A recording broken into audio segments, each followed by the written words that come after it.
Joining me today is Tom Galligan, who's the president and a professor at Colby Sawyer College.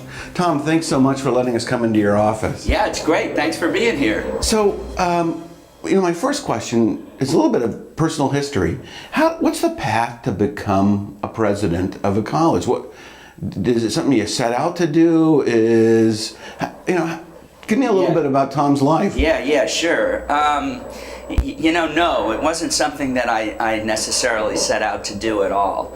I was a lawyer. I was practicing law in Seattle, Washington, and our oldest child was on the way, and I decided, I can keep doing this, and I'll be a partner in a law firm, and I'll live on Queen Anne Hill, which was a fashionable place to live, and I'll be driving a Volvo, and I'll look back and I'll say, what if?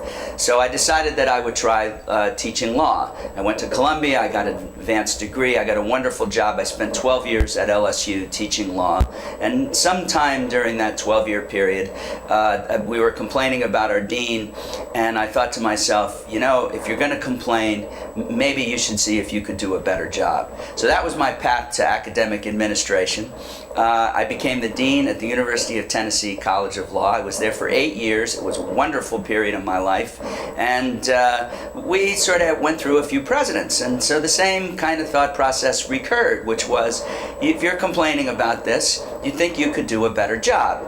Now, about my 7th or 8th year being a dean, I decided 8 years was really enough. I had told my boss that, and he had said, Tom, what do you want to do? And I go back to full-time teaching. He said, you'd be a good college president.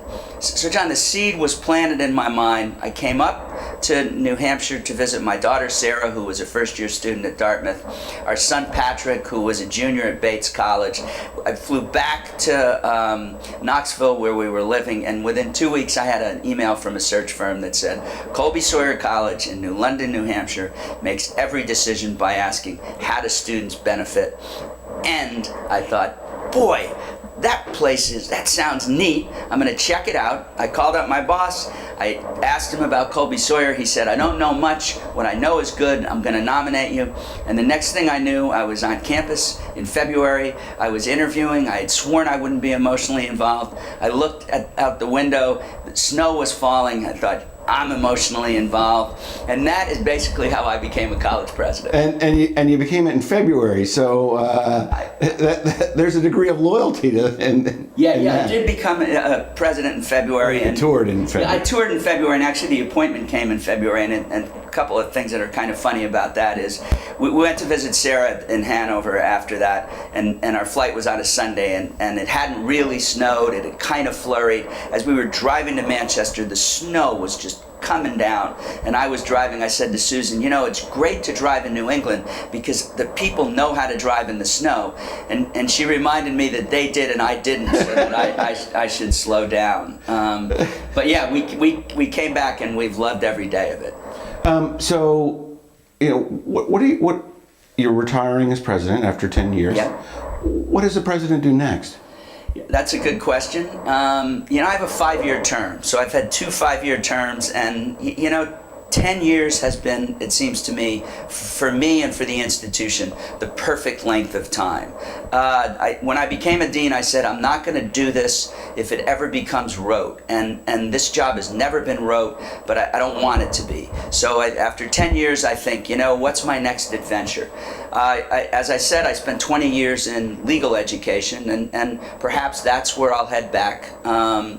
I've had a lot of experience with law schools. Obviously, I've learned a lot at Colby Sawyer. So perhaps it'll be back to a law school environment. I think there'll probably be more teaching in my future than there's been at Colby Sawyer. I've taught a class, not quite every semester, but almost every semester.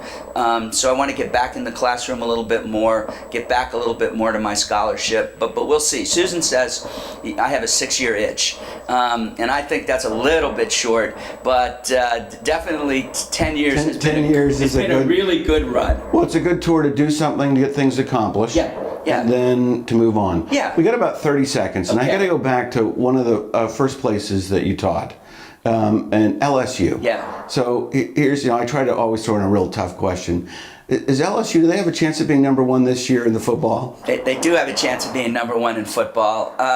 They're going to have to beat Alabama, and I don't want people throwing stones at me, but SEC football is clearly the best football in the nation, and it's tough to come out of the SEC now in this new system and win the championship.